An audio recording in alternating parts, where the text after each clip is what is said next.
പ്രിയ വിദ്യാർത്ഥികളെ, നമ്മുടെ സിനിമയും ഭാഷയും എന്ന വിഷയവുമായി ബന്ധപ്പെട്ട് ചില വസ്തുതകൾ നമ്മൾ നേരത്തെ പങ്കുവച്ചിരുന്നു. അതിലെ ആദ്യത്തെ യൂണിറ്റിൽ കാഴ്ചയും ഭാഷയും എന്ന ഒരു വിഷയമാണ് നൽകിയിരിക്കുന്നത്. എന്താണ് കാഴ്ച, എന്താണ് ഭാഷ?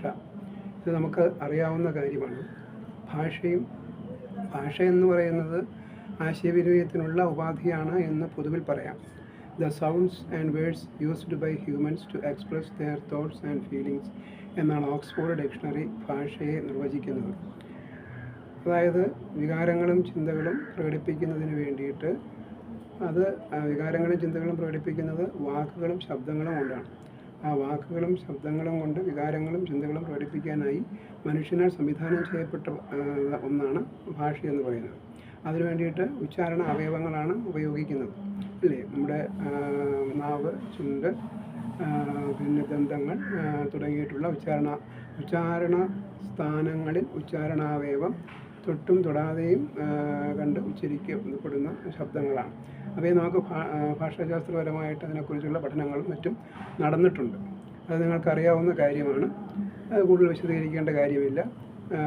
അതുപോലെ തന്നെ മലയാളത്തിലാണെങ്കിൽ കണ്ഠ്യം, താലവ്യം, പിന്നെ ഓഷ്ട്യം തുടങ്ങിയിട്ടുള്ള പേരിൽ അതൊക്കെ പിന്നെ നമ്മൾ പഠിച്ചിട്ടുള്ള കാര്യങ്ങളാണ്.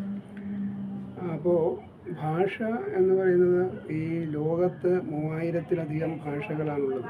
3000-ലധികം ഭാഷകളുള്ളതിൽ ഏതൊക്കെ ഭാഷകളാണ് പിന്നെ ലിഖിതമായിട്ടുള്ളത് എന്ന് നോക്കിക്കഴിഞ്ഞാൽ അത് ബഹുഭൂരിപക്ഷത്തിനും ലിഖിത രൂപം ഉണ്ടായിട്ടുണ്ട്, അതായത് ലിപി ഉണ്ടായിട്ടുണ്ട്. എന്നാൽ ലിപി ഇല്ലാത്ത ഭാഷയും വ്യവഹാരത്തിൽ മാത്രം നിൽക്കുന്ന ഭാഷകളും നമ്മുടെ സമൂഹത്തിൽ പലയിടങ്ങളിലും ഉണ്ട് എന്ന് കാണാം. അപ്പോൾ ആദ്യം ഭാഷ ഇല്ലാതിരുന്ന ഒരു കാലം ഉണ്ടായിരുന്നു. എന്നാൽ ഭാഷ ഇല്ലാതിരുന്നുവെങ്കിലും നമ്മൾ ചില ശബ്ദങ്ങളിലൂടെ ആശയവിനിമയം നടത്തിയിരുന്നു. പിന്നീട് ആ ശബ്ദങ്ങൾക്ക് നിയതമായ രൂപങ്ങളുണ്ടായി. അത് ശബ്ദങ്ങൾ വാക്കുകളായി മാറി. ആ വാക്കുകൾ ചേർന്ന് വാക്യങ്ങൾ രൂപപ്പെട്ടു. അപ്പോൾ വാക്കുകൾക്ക് അർത്ഥങ്ങൾ കൽപ്പിച്ചു. അപ്പോൾ ഓരോ സമൂഹത്തിൽ അല്ലെങ്കിൽ ഓരോ ഗോത്രത്തിൽ ജീവിച്ചിരുന്ന വ്യക്തികൾ അല്ലെങ്കിൽ ആ സമുദായത്തിൽപ്പെട്ടവർ ആ വാക്കുകൾക്ക് നിശ്ചിത അർത്ഥം കൽപ്പിച്ചു. അങ്ങനെയാണ് ഒരു പ്രത്യേക പ്രദേശത്ത് ഒരു പ്രത്യേക ഭാഷ എന്ന രീതിയിൽ വ്യത്യസ്ത ഭാഷകൾ ലോകത്തിൻ്റെ വിവിധ ഭാഗങ്ങളിൽ രൂപപ്പെട്ടത് എന്നുള്ളത് നമ്മൾ മനസ്സിലാക്കുക. അപ്പോൾ ഇതാണ് ഭാഷയുമായി ബന്ധപ്പെട്ടുള്ള ഒരു വസ്തുത. ഇനി മലയാളത്തെ സംബന്ധിച്ച് പറയുകയാണെങ്കിൽ ദ്രാവിഡ ഗോത്രത്തിൽപ്പെട്ട ഒരു ഭാഷയാണ് നമുക്കറിയാം. നമ്മുടെ ഈ ലോകത്തിലുള്ള 3000-ൽ പരം ഭാഷകളെല്ലാം തന്നെ ഇൻഡോ യൂറോപ്യൻ, സെമിറ്റിക്, ഹെമിറ്റിക്, ആര്യൻ, ദ്രാവിഡം എന്നിങ്ങനെ വിവിധ ഗോത്രങ്ങളിൽ ഉൾപ്പെടുത്തിയാണ് ഭാഷാശാസ്ത്രകാരന്മാർ പഠിച്ചിട്ടുള്ളത്. പൊതുവിലുള്ള സവിശേഷതകളെ മുൻനിർത്തിയും വ്യത്യസ്തമായിട്ടുള്ള ഗോത്രങ്ങളിലെ വ്യത്യസ്തതകളെ കണ്ടെത്തി വ്യത്യസ്ത ഗോത്രങ്ങളെ ആക്കിക്കൊണ്ടുള്ള പഠനവും ഒക്കെ നടന്നിട്ടുണ്ട്. വിവരണാത്മക ഭാഷാശാസ്ത്രം, ഇങ്ങനെ പല തരത്തിലുള്ള ഭാഷാശാസ്ത്ര പഠനങ്ങളും ഉണ്ടായിട്ടുണ്ട്. നമ്മൾ ഭാഷാശാസ്ത്രം പഠിച്ചപ്പോൾ വിശദമായിട്ട് ചർച്ച ചെയ്തതാണ്. അതുപോലെ തന്നെ ഭാഷോൽപത്തി സിദ്ധാന്തങ്ങളും നമ്മൾ ചർച്ച ചെയ്തിട്ടുണ്ടായിരുന്നു. അപ്പോൾ ഒരു കാര്യം പ്രത്യേകം ഓർക്കുക, ഭാഷ എന്ന് പറയുന്നത് മനുഷ്യൻ്റെ വികാസത്തിന് അല്ലെങ്കിൽ മനുഷ്യ പുരോഗതിക്ക് ഒഴിച്ചുകൂടാനാകാത്ത ഒരു വസ്തുതയായി ഒന്നായി പരിണമിച്ചു എന്നുള്ളതാണ് ആധുനിക കാലഘട്ടത്തിൽ. പിന്നെ ഭാഷയ്ക്ക് നിയതമായി ഭാഷ പുരോഗമിക്കും തോറും ആ ഒരു നാടിൻ്റെ സാംസ്കാരികമായ പുരോഗതിയും കൂടെ ഉണ്ടായിരുന്നു. അപ്പോൾ ഒരു നാടിൻ്റെ സംസ്കാരത്തെ നിർണ്ണയിക്കുന്നതിലും പ്രധാന പങ്കുണ്ട്, ഭാഷയ്ക്ക് പ്രധാന പങ്കുണ്ട് എന്നുള്ള വസ്തുത നമ്മൾ ഓർക്കേണ്ടതാണ്. അപ്പോൾ വ്യത്യസ്തങ്ങളായ ഭാഷകൾ സംസാരിക്കുന്ന നമ്മളിൽ ഓരോരുത്തർക്കും ആ വ്യത്യസ്ത ഭാഷകൾ, അതായത് നമ്മൾ ഓരോരുത്തരെന്ന് പറയുമ്പോൾ ഒരു സമൂഹം, ഇപ്പോൾ കേരള സമൂഹം സംസാരിക്കുന്നത് മലയാളമാണ്. എന്നാൽ തമിഴ്നാട്ടിൽ തമിഴാണ്, കർണാടകയിൽ കന്നഡ ഭാഷയാണ്. അപ്പോൾ ഇങ്ങനെ ഓരോ പ്രദേശത്തും വ്യത്യസ്ത ഭാഷകൾ രൂപപ്പെട്ടത് ആ പ്രദേശത്തെ ആൾക്കാർ അവിടെ താമസിക്കുന്ന സമയത്ത് ഉച്ചരിക്കപ്പെടുന്ന അല്ലെങ്കിൽ പുറപ്പെടുവിക്കുന്ന ശബ്ദത്തിന് അവർ കൽപ്പിക്കുന്ന അർത്ഥത്തെ അടിസ്ഥാനപ്പെടുത്തിയാണ്. പിന്നീടാണ് അതിന് അനുയോജ്യമായ ലിപി രൂപപ്പെടുത്തിയത്. അങ്ങനെയാണ് വ്യത്യസ്ത ഭാഷകൾ രൂപപ്പെട്ടത്. ഓക്കെ, അതാണ് ഞാൻ നേരത്തെയും സൂചിപ്പിച്ചത്. അപ്പോൾ ഈ ഭാഷ എന്ന് പറയുന്നത് അടിസ്ഥാന ഘടകമാണ്. ആശയവിനിമയത്തിൻ്റെ അടിസ്ഥാന ഘടകമായി മാറിയത് അങ്ങനെയാണ്. പിൽക്കാലത്താണ് നമ്മൾ പല സാഹിത്യ കലാരൂപങ്ങളിലേക്ക് കടന്നത്. ഈ സാഹിത്യ കലാരൂപങ്ങളിലേക്ക് കടന്നപ്പോൾ അവിടെയും ബേസ് എന്ന് പറയുന്നത് എന്താണ്? ഭാഷയാണ്. നമ്മൾ പാട്ട് പാടുന്നു. പണ്ടൊക്കെ പാടൽ മാത്രമേ ഉണ്ടായിരുന്നുള്ളൂ, എഴുതി വയ്ക്കലൊന്നും ഉണ്ടായിരുന്നില്ല, ലിപി ഉണ്ടായിരുന്നില്ലല്ലോ. ലിപി വന്നതൊക്കെ പിന്നെ വളരെ കാലം കഴിഞ്ഞിട്ടല്ലേ. എങ്ങനെ എഴുതണം? വരച്ച് ചിത്രം വരയ്ക്കുന്നത് പോലെ മുമ്പ് ചിത്രങ്ങൾ മാത്രമായിട്ടായിരുന്നു ശബ്ദങ്ങൾ. ഇപ്പോൾ തത്ത എന്ന് പറഞ്ഞ് തത്തയെ വരച്ചു വയ്ക്കുമായിരുന്നു. പിന്നീട് താ എന്ന് പറയുന്ന ഒരു ലിപി നമ്മൾ രൂപപ്പെടുത്തിയെടുത്തതാണ്. പിന്നെ ഇത്തായ്ക്ക് തായോടൊപ്പം ചേർന്ന് ഒരു താ കൂടെ എഴുതി ഇത്തായാക്കി നമ്മൾ മാറ്റി. അപ്പോൾ ഇങ്ങനെ ഓരോ ലിപികളും നമ്മൾ രൂപപ്പെടുത്തിയെടുത്തതാണ്. അപ്പോൾ ഇതുപോലെ ഓരോ ഭാഷയിലും വ്യത്യസ്ത സാഹചര്യങ്ങൾക്കനുസരിച്ച് അവരുടെ സൗകര്യങ്ങൾക്കനുസരിച്ച് ലിപി രൂപപ്പെടുത്തിയിട്ടുണ്ട്. അത് ചിട്ടപ്പെടുത്തി അവർ അത് ഉപയോഗിക്കുകയും ചെയ്തു. അങ്ങനെ എഴുത്തിലും വന്നു. പിന്നെ അച്ചടി വന്നപ്പോൾ അതെല്ലാം അച്ചടിയിലേക്ക് പകർത്താനുള്ള സൗകര്യം ഉണ്ടായി. ആധുനിക കാലത്ത് ഡിജിറ്റൽ രീതിയിൽ എഴുതാനുള്ള സൗകര്യങ്ങളും വന്നു തുടങ്ങിയിട്ടുണ്ട്. അപ്പോൾ ആണെന്ന് കേട്ടോ. അപ്പോൾ ഭാഷയുടെ ഈ സമഗ്രമായിട്ടുള്ള ഒരു പുരോഗതി ആധുനിക കാലഘട്ടത്തിൽ എന്നല്ല, മുൻകാലഘട്ടത്തിൽ തന്നെ, തുടക്കത്തിൽ തന്നെ ഉണ്ടാകാനായിട്ട് ഏറെ കാലഘട്ടം കൊണ്ട് മാത്രമേ സാധ്യമായുള്ളൂ എന്നുള്ള വസ്തുത നമ്മൾ ഓർക്കേണ്ടതാണ്. ഒരുപാട് കാലം കൊണ്ടാണ് ഭാഷ എന്ന് പറയുന്ന ഒന്ന് സമൂഹത്തിൽ വേരൂന്നി കഴിഞ്ഞപ്പോൾ പിന്നെ ഭാഷ കൂടാതെ ജീവിക്കാൻ പറ്റില്ല എന്നൊരവസ്ഥയായി. അപ്പോൾ അങ്ങനെ, പക്ഷേ ഒരേ ഭാഷ തന്നെ ഒരു സമൂഹത്തിൽ വ്യത്യസ്ത സ്ഥലങ്ങളിൽ വ്യത്യസ്ത രീതികളിൽ ഉപയോഗിച്ചു പോകുന്നു. ഒരു മലയാളിക്ക് 100 മലയാളം എന്ന് പറയുന്നത് പോലെ നമ്മുടെ മലയാളത്തിൽ തന്നെ വടക്കൻ ജില്ലകളിൽ കണ്ണൂർ, കാസർഗോഡ് ഭാഗങ്ങളിൽ ഉപയോഗിക്കുന്ന മലയാളമല്ല കോഴിക്കോട്, പിന്നെ പാലക്കാട്, മലപ്പുറം ഭാഗങ്ങളിലെ ഭാഷ. ഈ 2 ഭാഷാ രീതികളുമല്ല എറണാകുളം, പിന്നെ ആലപ്പുഴ ഭാഗങ്ങളിലെ ഭാഷ. കൊല്ലത്ത് വരുമ്പോൾ ചെറിയ വ്യത്യാസങ്ങൾ പിന്നെയും കാണാം. എന്താ വ്യത്യാസം?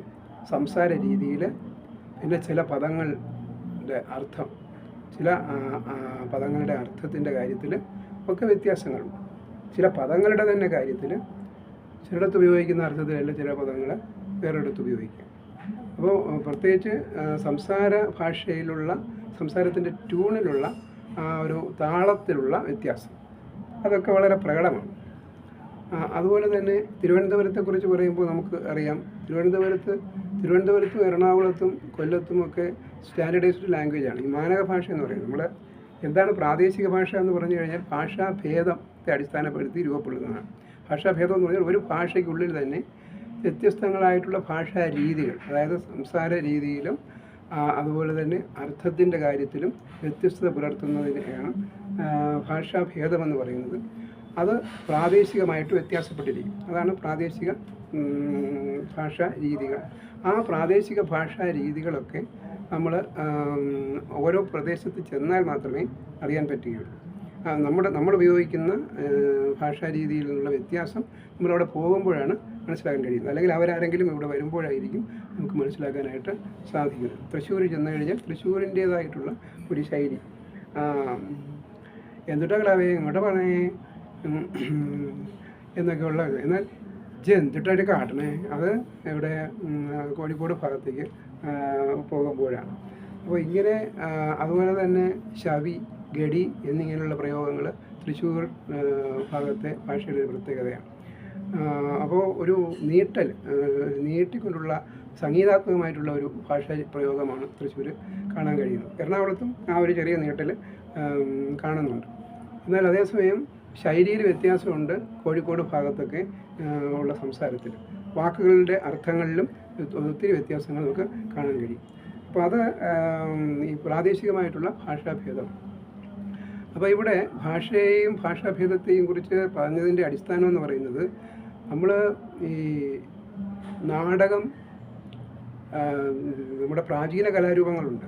എന്താണ് തെയ്യം, തിറ, കോലംതുള്ളൽ, പടയണി തുടങ്ങിയിട്ടുള്ള അവയിലെല്ലാം തന്നെ പാട്ടും മറ്റ് കാര്യങ്ങളുമാണ് കൂടുതലുള്ളത്. അപ്പോൾ അവയിൽ കൂത്ത്, കൂടിയാട്ടം എന്നിവയിൽ സംസ്കൃതത്തിൻ്റെ കടന്നുകയറ്റം ഉണ്ടെങ്കിൽ മറ്റ് തെയ്യം, തിറ തുടങ്ങിയവയിലെല്ലാം പ്രാദേശികമായിട്ടുള്ള ഭാഷാ രീതിയിലുള്ള പാട്ടുകളാണ് ഉപയോഗിച്ച് വരുന്നത്. ആ പാട്ടുകളിൽ ആ നാട്ടിൽ നിലനിൽക്കുന്ന ചില പ്രചാരമുള്ള പദങ്ങൾ, അത് നല്ലതും തീയതുമായിട്ടുള്ള പദങ്ങളെല്ലാം തന്നെ ചേർന്ന് വരും. പിന്നെ തോറ്റപ്പാട്ടിൻ്റെ കാര്യം പറയണ്ടല്ലോ, ഭരണിപ്പാട്ട്, അതെല്ലാം നമുക്കറിയാവുന്ന കാര്യങ്ങളാണ്. അപ്പോൾ ആചാരങ്ങളുമായിട്ട് ബന്ധപ്പെട്ടുള്ള പാട്ടുകളുണ്ട്, അതുപോലെ തന്നെ അനുഷ്ഠാനങ്ങളുമായിട്ട് ബന്ധപ്പെട്ടുള്ള പാട്ടുകളുണ്ട്, പിന്നെ കൃഷിപ്പാട്ടുകളുണ്ട്, ഓണപ്പാട്ടുകളുണ്ട്, ഉത്സവങ്ങളുമായിട്ട് ബന്ധപ്പെട്ടുള്ള പാട്ടുകളുണ്ട്. ഇങ്ങനെ നിരവധി പാട്ടുകൾ യഥാർത്ഥത്തിൽ ആദ്യം പ്രചരിച്ചു തുടങ്ങിയത് തന്നെ സംഗീതാത്മകമായ പാട്ടുകളിലൂടെയാണല്ലോ ഭാഷ വളരാൻ തുടങ്ങിയത്. അപ്പോൾ ഈ പാട്ടുകൾക്ക് തന്നെയാണ് പിന്നീട് പ്രചാരമുണ്ടായത്. നമ്മുടെ സാഹിത്യത്തിൽ തന്നെ ആദ്യം ഉണ്ടായത് കവിതയാണ്. ആ കവിത തന്നെ ആദ്യത്തെ കവിത ഭാരതീയ സങ്കല്പം അനുസരിച്ച് രാമായണമാണ് എന്ന് പറയപ്പെടുന്നു. ഒരു കാട്ടാളൻ, പിന്നെ ഒരു വനവേടൻ ഒരു 2 ഇണപക്ഷികളിൽ ഒന്നിനെ അമ്പെയ്ത് വീഴ്ത്താൻ ശ്രമിച്ചപ്പോൾ ഉള്ളു കയറി അത് കണ്ട് വിലപിച്ച മഹർഷിയുടെ ഉള്ളിൽ നിന്നും വന്ന ഒരു താളാത്മകമായ വാക്യമുണ്ട്, മാനുഷാദ എന്ന് പറഞ്ഞ് ആരംഭിക്കുന്നു. ആ ഒരു താളത്തിലാണ് ആദ്യത്തെ കാവ്യമായ രാമായണം ഉണ്ടായത് എന്നാണ് നമ്മളെല്ലാവരും വിശ്വസിച്ച് പോരുന്നത്, പണ്ടുള്ളവർ പറഞ്ഞിട്ടുള്ളത്. അപ്പോൾ അതെന്തായാലും ആ ഒരു പാരമ്പര്യം നമ്മളെ കാത്തു സൂക്ഷിക്കുമ്പോൾ ഈ ഭാഷയുടെ ശക്തിയെക്കുറിച്ച് ഇപ്പോൾ എത്രയോ കാലങ്ങൾക്ക് മുൻപേ ഭാഷ രൂപപ്പെട്ടു. സംസ്കൃതം എന്ന് പറയുന്നത് നമ്മുടെ ഭാരതത്തിൻ്റെ വളരെ പ്രാചീനമായിട്ടുള്ളൊരു ഭാഷയാണ്. അത് ദേവഭാഷയായിട്ടാണ് സങ്കല്പിച്ചിരിക്കുന്നത്. അതിനുശേഷമാണ് മറ്റു ഭാഷകൾ ഉണ്ടായി എന്നുള്ളത് പലരും പറയുന്നുണ്ട്. ഏതായാലും മനുഷ്യൻ ഉത്ഭവിച്ച് കുറേ അധികം സമയം കഴിഞ്ഞതിന് ശേഷമാണ്, കുറേ കാലം കഴിഞ്ഞതിന് ശേഷമാണ് ഭാഷ ഉണ്ടായത് എന്നുള്ളത് ഒരു വസ്തുത. അതിനും ശേഷം എത്രയോ കാലത്തിന് ശേഷമാണ് വ്യത്യസ്തങ്ങളായ ഭാഷകൾ വ്യത്യസ്ത സ്ഥലങ്ങളിൽ രൂപപ്പെട്ടത്. അങ്ങനെ രൂപപ്പെട്ട ഓരോ ഭാഷയ്ക്കുള്ളിലും പിന്നീടും വ്യത്യസ്തങ്ങളായിട്ടുള്ള ഭാഷാ ഭേദങ്ങളുണ്ടായി, പ്രാദേശിക. എന്നാൽ ഭാഷ ഒന്ന് തന്നെയാണ്, പക്ഷേ അതിനുള്ളിൽ ചെറിയ ഭേദങ്ങളുണ്ട്. ഈ ഭേദങ്ങളെയും വ്യത്യാസങ്ങളെയും എല്ലാം നമുക്ക് ഉൾക്കൊള്ളാൻ കഴിയണം. ഓക്കെ, അപ്പോൾ ഞാൻ അല്പം വേഗത കൂടിപ്പോകുന്നു തോന്നുന്നു, എങ്കിലും പറയാം. വിഷയത്തിലേക്ക് വരണ്ടേ. നമ്മൾ ഈ നാടകം കാണുമ്പോൾ നാടകം രംഗത്ത് നടീനടന്മാർ വന്ന് അവതരിപ്പിക്കുകയാണ് ചെയ്യുന്നത്, അല്ലേ? രംഗത്ത് വന്ന് അവതരിപ്പിക്കും. അവിടത്തേക്ക് പ്രവേശിക്കുകയാണ്. രംഗം 1, രംഗം 2, രംഗം 3 എന്നിങ്ങനെ ഓരോ രംഗത്തിലും നടീനടന്മാരിങ്ങനെ വരുന്നു, അഭിനയിക്കുന്നു, പോകുന്നു. അപ്പോൾ ഇങ്ങനെ ഉള്ള ഒരു സമീപനമാണ് നാടകത്തിൽ ഉള്ളത്. അംഗം 1, 2 എന്ന് പറഞ്ഞാണ് രംഗസംവിധാനം ഒരുക്കുന്നത്. അതുപോലെ തന്നെ രംഗപടം എന്ന് പറയുന്നത് ആ രംഗത്തിന് അനുയോജ്യമായിട്ടുള്ളൊരു പശ്ചാത്തലം ഒരുക്കണം. അപ്പോൾ അതിനാവശ്യമായിട്ടുള്ള ഉപകരണങ്ങൾ കൊണ്ടുവന്ന് ചിത്രങ്ങളും മറ്റും കൊണ്ട് ആ പശ്ചാത്തലം, ഇപ്പോൾ വീടാണെങ്കിൽ വീട്, പുഴയാണെങ്കിൽ പുഴ, എല്ലാം അവിടെ കാണിക്കണം. പിന്നെ ചിലതൊക്കെ സങ്കല്പിച്ച് പറയണം, ചിലതെല്ലാം പിന്നെ അനൗൺസ്മെൻറ്റ് പോലെ പിന്നെ അരങ്ങത്ത് നിന്നോ നിൽക്കാതെയോ ഒക്കെ പറയേണ്ടി വരും. ആ സന്ദർഭത്തിനനുസരിച്ച് അത് നാടകത്തിൻ്റെ സ്ക്രിപ്റ്റിൽ ഉചിതമായിട്ട് എഴുതി ചേർത്തിരിക്കണം. അപ്പോൾ പണ്ട് ഇപ്പോൾ 10 സ്ഥലങ്ങളിൽ നാടകം പ്രദർശിപ്പിക്കണമെങ്കിൽ 10 10 സമയത്താണ്, ഒന്നുകിൽ 10 ദിവസമായിരിക്കും, അതല്ലെങ്കിൽ ഒരു ദിവസം തന്നെ 2-3 പോയി അഭിനയിക്കാറുണ്ട്. പക്ഷെ ഓരോ പ്രാവശ്യവും ആവർത്തിച്ച് അഭിനയിക്കേണ്ടി വരുന്നു ആർക്ക്? ഈ നാടകത്തിലെ നടീനടന്മാർക്ക്. ഈ സ്ക്രിപ്റ്റ് അവർക്ക് പച്ചവെള്ളം പോലെ കാണാപ്പാടാണ്. എന്നിട്ട് അതിനെ ഭാവം ഉൾക്കൊണ്ട് അഭിനയിച്ച് ശീലിക്കണം, നന്നായിട്ട് പ്രാക്ടീസ് ചെയ്യണം. അതിനുശേഷമാണ് സ്റ്റേജിലേക്ക് കയറുന്നത്, അവരുടെ അവതരിപ്പിക്കാനായിട്ട് പോകുന്നത്, നല്ലവണ്ണം പരിശീലനം എത്തിച്ചതിന് ശേഷം. അപ്പോൾ അവർക്ക് സ്വാഭാവികമായിട്ടും ആ കഥാപാത്രമായിട്ട് ആ സ്റ്റേജിലേക്ക് കയറുമ്പോൾ തന്നെ അവരതങ്ങ് ജീവിക്കുകയാണ്. അപ്പോൾ അതങ്ങനെ അവരങ്ങനെ നാടക കലാകാരന്മാരെ സംബന്ധിച്ച് അവർ കഥാപാത്രമായി തന്നെ ആണ് ബഹുഭൂരിപക്ഷ സമയത്തും ഈ അരങ്ങത്ത് പോകുന്ന തിരക്കുള്ള നടന്മാരെ സംബന്ധിച്ച് ജീവിക്കുക. പണ്ട് നാടകത്തിൽ അഭിനയിക്കാൻ പോകുന്ന സ്ത്രീകൾക്കുൾപ്പെടെ ഭയങ്കരമായിട്ടുള്ള പ്രതിസന്ധികളും തടസ്സങ്ങളും പ്രയാസങ്ങളൊക്കെ ഉണ്ടായിരുന്നു. പിന്നീട് അതെല്ലാം മാറി. KPSCയുടെയൊക്കെ രൂപവൽക്കരണത്തോടെ വാണിജ്യാടിസ്ഥാനത്തിലൊക്കെ നാടകം പ്രദർശിപ്പിക്കാൻ തുടങ്ങിയതോടുകൂടി അതിൻ്റെ പ്രതിസന്ധികളെല്ലാം മാറിയിരുന്നു. എന്നാൽ ആധുനിക കാലഘട്ടത്തിൽ സിനിമ എന്ന കലാരൂപം, നമ്മൾ നേരത്തെ പറഞ്ഞ ലൂമിയർ സഹോദരന്മാരുടെ ഒക്കെ കടന്നുവരവോടുകൂടി സിനിമ എന്ന കലാരൂപം ഇങ്ങനെ വന്നതോടുകൂടി നാടകത്തെക്കാൾ ഉപരി എൻജോയ് ചെയ്യാൻ പറ്റിയ വളരെ പുഷിങ് സീറ്റിലിരുന്ന് പിന്നെ സ്ഥിരശീലയിൽ വന്ന് കാണുന്ന ഒരു രംഗം നടീനടന്മാരെ സംബന്ധിച്ചും അഭിനയിക്കുന്നതിനും പ്രതിഫലം കൂടുതൽ ലഭിക്കുന്നതിനും ഒക്കെ അനുയോജ്യമായ മേഖല ഇതാണ് എന്ന് മനസ്സിലായി തുടങ്ങി.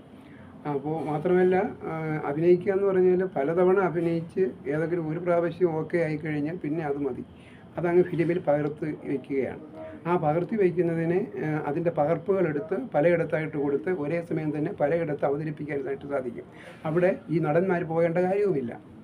അതാണ് ഈ സിനിമയും നാടകവും തമ്മിലുള്ള ഒരു പ്രധാന വ്യത്യാസമെന്ന് പറയാവുന്നത്. അപ്പോൾ ഏതായാലും പക്ഷേ ഇതിൻ്റെ സ്ക്രിപ്റ്റ് എഴുതുമ്പോൾ അത് വ്യത്യാസമുണ്ട്. അത് തിരക്കഥ എന്ന പേരാണ് നമുക്ക് തിരശീലയ്ക്ക് വേണ്ടി എഴുതുന്ന, തിരശീല പ്രദർശിപ്പിക്കാൻ വേണ്ടി എഴുതുന്ന കഥ എന്നുള്ള അർത്ഥത്തിലാണ് ആ പേര് വന്നത്.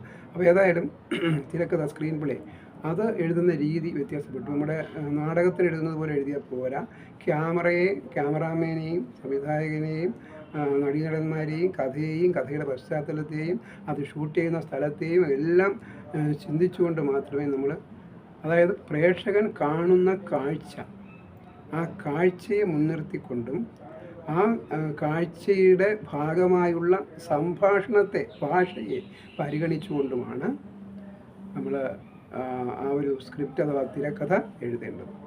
അപ്പോൾ കാഴ്ച ഭാഷ എന്ന് പറയുന്നതിന് വളരെയേറെ പ്രാധാന്യമുണ്ട്. അപ്പോൾ അന്തരീക്ഷം ഒരുക്കുക എന്ന് പറയുന്നത് അത് ക്യാമറാമാൻ്റെയും ഛായാഗ്രാഹകൻ്റെയും ഒക്കെ വളരെ പ്രധാനപ്പെട്ട ചുമതലകളാണ് എന്നുള്ള വസ്തുത നമ്മൾ ഓർക്കണം. അപ്പോൾ ശാസ്ത്രീയമായിട്ട് ഛായാഗ്രഹണം പരിശീലിച്ചിട്ടുള്ള ഒരു വ്യക്തിക്കത് സുഗമമായിട്ട് ചെയ്യാനായിട്ട് സാധിക്കും. അത് സംവിധായകൻ അതിനനുയോജ്യമായ ആൾക്കാരെ തന്നെയാണ് ചുമതലപ്പെടുത്തുകയും ചെയ്യും. അപ്പോൾ കഥ, തിരക്കഥ, സംഭാഷണം എന്നിവയ്ക്കൊപ്പം തന്നെ ആ ഒരു രംഗം, സ്ഥലം നിശ്ചയിച്ചു കഴിഞ്ഞാൽ ആ സ്ഥലത്തിന് അനുയോജ്യമായിട്ടുള്ള രീതിയിൽ കാര്യങ്ങൾ ഒരുക്കുക എന്നുള്ളതാണ്. അപ്പോൾ യഥാർത്ഥത്തിൽ ദൃശ്യഭാഷയും ശ്രവ്യഭാഷയും, കേൾക്കുന്ന ഭാഷ, സംഭാഷണ ഭാഷ, ആ സംഭാഷണ ഭാഷയും ദൃശ്യഭാഷയും, കാണുന്ന സ്ഥലം, അത് തമ്മിൽ നല്ല പൊരുത്തമുണ്ടായിരിക്കണം, കഥയ്ക്ക് അനുയോജ്യമായിട്ടുള്ളതായിരിക്കണം എന്നുള്ളതാണ്. പണ്ടത്തെ സിനിമകൾ പുരാണകഥ ആയ സിനിമയാക്കിയിട്ടുണ്ട്. കുമാരസംഭവമാണ് ആദ്യത്തേത്, അതിന് അവാർഡ് കിട്ടിയിട്ടുണ്ട്. അതുപോലെ ചെമ്മീൻ സാഹിത്യകൃതി സിനിമയായതാണ്. ഒരുപാട് സാഹിത്യകൃതികൾ സിനിമയായിട്ടുണ്ട്. പല സമൂഹത്തിൽപ്പെട്ടവരുടെയും. അയൽക്കാർ എന്ന കേശവദേവൻ്റെ നോവലാണ്, ഓടയിൽ നിന്ന്.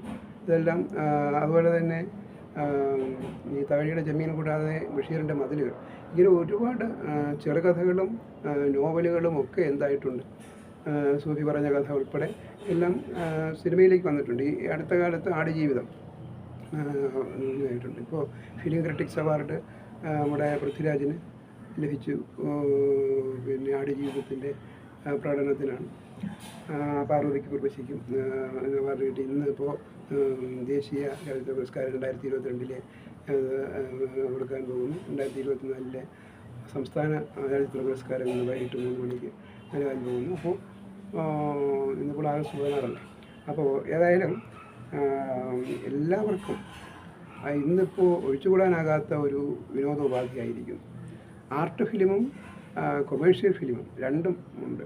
കലാമൂല്യമുള്ള സിനിമകളും എന്നാൽ അതേസമയം വാണിജ്യാടിസ്ഥാനത്തിൽ ആൾക്കാരെ രസിപ്പിക്കുകയും എന്നാൽ അതേസമയം വ്യാവസായികമായിട്ട് ലാഭമുണ്ടാകണം എന്നുള്ള ചിന്തയോടുകൂടി എൻ്റർടൈൻമെൻറ്റും ആവശ്യത്തിനെല്ലാം കൂടെ ഇടകലർത്തിക്കൊണ്ട് നിർമ്മിക്കുന്നതുമായിട്ടുള്ള ചിത്രങ്ങളും ഉണ്ട്. അപ്പോൾ ഏതായാലും ഈ സിനിമ എടുക്കുമ്പോൾ അതിൽ ഭാഷയ്ക്കും സംഭാഷണത്തിനും കാഴ്ചയ്ക്കും ദൃശ്യത്തിനും അതായത് കാഴ്ചക്കാരൻ കാണുന്ന രംഗങ്ങൾക്ക് ഉള്ള പ്രാധാന്യം വളരെ ശ്രദ്ധയോടുകൂടി രൂപീകരിക്കേണ്ടതാണ്. അത് സംവിധായകൻ്റെ ദൃഷ്ടി പതിയേണ്ടതാണ്. അപ്പോൾ നമ്മളൊരു തിരക്കഥ കൈകാര്യം ചെയ്യുമ്പോൾ അല്ലെങ്കിൽ ഒരു സിനിമ കാണുമ്പോൾ ഈ കാര്യങ്ങളെല്ലാം അല്ലെങ്കിൽ അതിനെ വിലയിരുത്തുമ്പോൾ ഈ കാര്യങ്ങളെല്ലാം അതിൽ ഉചിതമായിട്ട് സന്നിവേശിപ്പിച്ചിട്ടുണ്ടോ എന്ന് ശ്രദ്ധിക്കേണ്ടതാണ്. നമുക്ക് സിലബസിൽ 2 സിനിമകളാണ് ഉദാഹരണമായിട്ട് പറഞ്ഞിരിക്കുന്നത്. ഇതാ ഇവിടെ വരെ എന്ന ഒരു സിനിമ, അത് പി പത്മരാജൻ്റെ കഥയാണെന്ന് തോന്നുന്നു. IV ശശിയാണ് സംവിധാനം ചെയ്തിരിക്കുന്നത്. അതുപോലെ തന്നെ MD തിരക്കഥ എഴുതിയ ഒരു വടക്കൻ വീരഗാഥ, അതുപോലെ ഒരു വടക്കൻ വീരഗാഥ യുടെ സംവിധാനം നിർവഹിച്ചിരിക്കുന്നത് ഹരിഹരനാണ്. അപ്പോൾ ഇത് രണ്ടിലെയും ഭാഷ എടുത്തു നോക്കിക്കഴിഞ്ഞാൽ ഒന്ന് സ്റ്റാൻഡേർഡൈസ്ഡ് ലാംഗ്വേജ് ആണെന്ന് കാണാം. ഒരു സാമാന്യ ജനങ്ങളുടെ ഇടയിൽ നിലവിലുള്ള ഒരു വ്യവഹാര ഭാഷയാണ്. അതിൽ പ്രാദേശികമായിട്ടുള്ള ചില സവിശേഷതകളുണ്ട്. പ്രാദേശികമായ സവിശേഷതകളുണ്ടെങ്കിലും അത് ആ ഒരു സമൂഹത്തിൻ്റെ മാത്രമാണ്. ഇപ്പോൾ പൈലി എന്ന് പറയുന്ന കഥാപാത്രം ഈ ഒരു കാര്യം നമ്മൾ പ്രത്യേകം ശ്രദ്ധിക്കുക, ഒരു പ്രദേശത്തെ ഭാഷയുടെ സ്വഭാവമല്ല വ്യക്തികൾ തമ്മിലുള്ള സംഭാഷണത്തിലുണ്ടാവുക. വ്യക്തികളിലേക്ക് വരുമ്പോൾ തന്നെ ഭാഷയിൽ അതുകൊണ്ട് നമ്മുടെ സാമാന്യ ജീവിതത്തിൽ തന്നെ, സാധാരണ ജീവിതത്തിൽ തന്നെ ഒരു വ്യക്തിക്ക് തന്നെ 2-3 ഭാഷയുണ്ടെന്ന് പറയാം. വീട്ടിലൊരു ഭാഷയുണ്ടാവും, ജോലി സ്ഥലത്തൊരു ഭാഷയുണ്ടാവും, പുറത്തിറങ്ങി ഫ്രണ്ട്സിനോടൊപ്പം പോകുമ്പോൾ വേറൊരു ഭാഷയുണ്ടാകും. ആ ഭാഷാ ശൈലികളിലെ വ്യത്യാസം. അതുപോലെ തന്നെ കഥാപാത്രങ്ങൾക്കും സന്ദർഭത്തിനനുസരിച്ച് ഭാഷാ രീതിയിൽ വ്യത്യാസം വരാം. അപ്പോൾ അത് ആവശ്യമുണ്ടോ ഇല്ലയോ എന്ന് തീരുമാനിക്കേണ്ടത് സംവിധായകനും നിർമ്മാതാവും മറ്റ് അണിയറ പ്രവർത്തകരും തിരക്കഥാകൃത്തും ഒക്കെയാണ്.